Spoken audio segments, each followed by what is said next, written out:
हाँ जी, क्या हाल चाल सीए फाउंडेशन के सभी स्टूडेंट्स। मैं आशा करता हूं आज का पेपर आपका बहुत अच्छा गया होगा। परंतु अगर ऐसा एज्यूम करो कि नहीं भी हुआ या पूरा पेपर बहुत लेंथी था, नहीं हो पाया, फिर भी होप लूज करने का कोई भी ऑप्शन नहीं है। अभी तीन पेपर हैं, मतलब हमारे पास मैं कहूँ 75% अपॉर्चुनिटी अभी भी है कि हम इसको, अगर जरा सा भी इसमें वीकनेस रही है तो उसे ओवरकम कर सकते हैं, और अच्छा गया है तो कंसिस्टेंसी को मेंटेन कर सकते हैं। अब अगला पेपर क्या है? लॉ एंड बीसीआर या बीसीके। तो उसके लिए अब मैं लॉ का टीचर हूं ना, तो मुझे लॉ का ही पोर्शन ध्यान है बस पूरा। हाँ जी, अब आपको करना क्या है? देखो जी, जिस तरीके की एक डोज सभी के ऊपर एप्लीकेबल नहीं हो सकती, इसीलिए एक मेथड भी सभी के लिए नहीं हो सकता। इसलिए मैंने दो ऑप्शन रखे हैं, अपनी अपनी कैटेगरी सिलेक्ट कर लो। कई स्टूडेंट ऐसे होंगे जिनका इंडियन कॉन्ट्रैक्ट एक्ट बहुत स्ट्रांग होगा, उन्होंने इतनी बार कर लिया हुआ है ऐसा कि पूछो ही मत। कई ऐसे होंगे जिन्हें कंपनीज एक्ट में बहुत बहुत विश्वास होगा। अब आप उस कैटेगरी में अपने आप को लाना जहां पे आपका कॉन्फिडेंस बहुत ज्यादा है। इंडियन कॉन्ट्रैक्ट एक्ट मतलब अगर मुंह से निकलता है फाड़ के रख देंगे, और अगर कंपनीज एक्ट के बारे में यही शब्द निकलते हैं तो फिर जहां पर भी ज्यादा कॉन्फिडेंस है वो टॉपिक आज कवर होना चाहिए। अगर कहते हो, आप कहते हो कंपनीज एक्ट, अरे प्लेन वनीला, तो यहां पे आ जाना। आज companies act, LLP plus partnership करके ही सोना, हैप्पी न्यू ईयर करके ही सोना, समझ गए। और इंडियन कॉन्ट्रैक्ट एक्ट अगर आपको लगता है कि हाँ जी तबाही मचा देंगे, तो फिर आज करके ही सोना। कल है 1 जनवरी, अगेन माता पिता का आशीर्वाद लेना और कहना कि बस वरदान दो कि बस इस बार विजयी भव हो जाए, और फिर उसके बाद शुरू कर देना आफ्टरनून तक। व्हेन आई से आफ्टरनून मींस बिफोर लंच, मतलब 1 बजे तक। अगर आप इस ऑप्शन पे चल रहे हो तो सोगा प्लस पार्टनरशिप, और इस ऑप्शन पे चल रहे हो तो फिर इंडियन कॉन्ट्रैक्ट एक्ट आपको खत्म करना है कल लंच तक। फिर उसके बाद इवनिंग तक का टाइम आपके पास एलएलपी प्लस कंपनीज एक्ट, और इस ऑप्शन में सोगा plus balance Indian contract act. अगर कुछ बचता है आफ्टरनून के बाद भी तो वो होना चाहिए।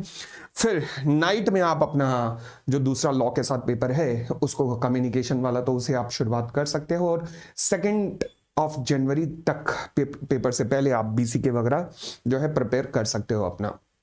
इस तरीके से चलना।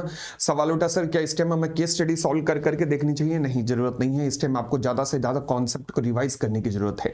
से फॉर एग्जांपल अगर 2 बार भी रिवाइज कर लोगे तो भी अच्छा है। मैंने इंडियन कॉन्ट्रैक्ट अगर 2 बार रिवाइज कर दिया, एक बार 3 4 घंटे लगे, दूसरी बार 2 घंटे लगे, तो मेरे लिए बहुत ज्यादा अच्छा हो जाएगा। केस स्टडीज इस टाइम करने की जरूरत नहीं है। बस जो खास ध्यान रखना, वो ये ध्यान रखना कि आपने प्रेजेंटेशन पे बहुत ध्यान देना है। प्रेजेंटेशन स्किल्स मैंने कई बार समझाया, इस बार दोबारा बता रहा हूं। एग्जाम से पहले 3 स्टेप्स में आंसर करना है। 3 स्टेप्स में स्टेप नंबर 1 आपने प्रोविजन लिखना है कि लॉ क्या कहता है, वहां पर लॉ कौन सा लॉ यहां पर लग रहा है। शुरुआत हमेशा according to the provisions of the Indian contract act 1872 या पार्टनरशिप एक्ट 1932 ऐसे लिखकर नीचे वाली लाइन से शुरू करना है। कीवर्ड्स जो भी आपको लगे जो जरूरी है उनको हाईलाइट करते आना। जो भी नंबर्स अगर यूज होते हैं 30 दिन 15 दिन, तो उन्हें नंबर्स में ही लिखना, इंग्लिश में मत लिखना। इन छोटी छोटी चीजों का ध्यान रखना। कोई भी पैराग्राफ 3 लाइन से ज्यादा नहीं होना चाहिए। उस पैराग्राफ को तोड़ो, अगली लाइन में सेमीकलन डालो सेमीकलन डालो, और उसके बाद अगला पैरा तोड़ के लिख लो। हर 3 लाइन के बाद कसम खा लो कि लगभग पैरा टूटना चाहिए। जब रेलेवेंट प्रोविजन लिख लो उसके बाद एक लाइन छोड़ो, फिर इन द गिवन केस में क्या हुआ ध्यान रखना, इसका कोई नंबर नहीं होगा, तो इसलिए इसे मैक्सिमम 2 या 3 लाइन तक सलटा देना है। चाहे क्वेश्चन हो 50 लाइन का, 40 लाइन का, 10 लाइन का, मगर आपको 2 या 3 लाइन में इन द गिवन केस लिखना है। सबसे लास्ट वाली लाइन पकड़ना कि वो क्या कह रहा है, ठीक है जी। फिर आएगा कंक्लूजन। कंक्लूजन को हेडिंग, 1 लाइन छोड़ के कंक्लूजन लिखना है, उसको हेडिंग जरूर देना है कंक्लूजन। मैक्सिमम 3 या 4 लाइन कंक्लूजन में। कंक्लूजन लिखने से पहले क्वेश्चन की लास्ट पॉइंट देखना कि वो क्या कह रहा है। वो कहता है सजेस्ट करिए अनीता को, अब उसे क्या करना चाहिए, तो वी वुड सजेस्ट अनीता ये। अच्छा बताइए एक्स और वाई में से कौन सही है? वी में conclude that x is correct. यानी कि लास्ट लाइन पढ़ के कंक्लूड करना, और फिर साथ में 1 और 2 लाइनर कंक्लूजन के अंदर, इन्हीं 4 लाइनों के अंदर आपने 2 लाइन का डिसीजन दिया, और 2 लाइन में सेंस आना चाहिए, एज आना चाहिए कि आप ये कंक्लूड क्यों कर रहे हो। 4 लाइन से ऊपर कंक्लूजन बिल्कुल नहीं आना चाहिए, और जब भी आप कंक्लूड में सेंस लिखोगे पूरे के पूरे सेंस को अंडरलाइन कर देना। यह है ऑप्टिमम प्रेजेंटेशन जिसका आपने ध्यान रखना है। ये था मंत्र मेरी तरफ से। बस अब तुम्हारे हवाले वतन साथियों, अच्छा करके आना, बहुत अच्छा करके आना, माता पिता का सुबह आशीर्वाद जरूर लेके जाना, पेपर से पहले भी और कल 1 तारीख को भी। Thank you, thanks a lot, bye bye, take care, खुश रहिए। और मेरा फोन नंबर बिल्कुल ओपन रहेगा और आप कभी भी मुझसे क्वेरी पूछ सकते हैं। मैं नंबर दोबारा बता देता हूं, 1234589141।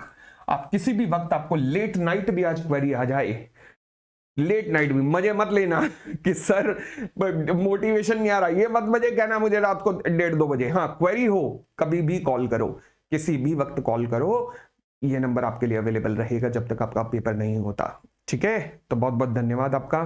Thank you, thanks lot, bye bye, take care, खुश रहिए।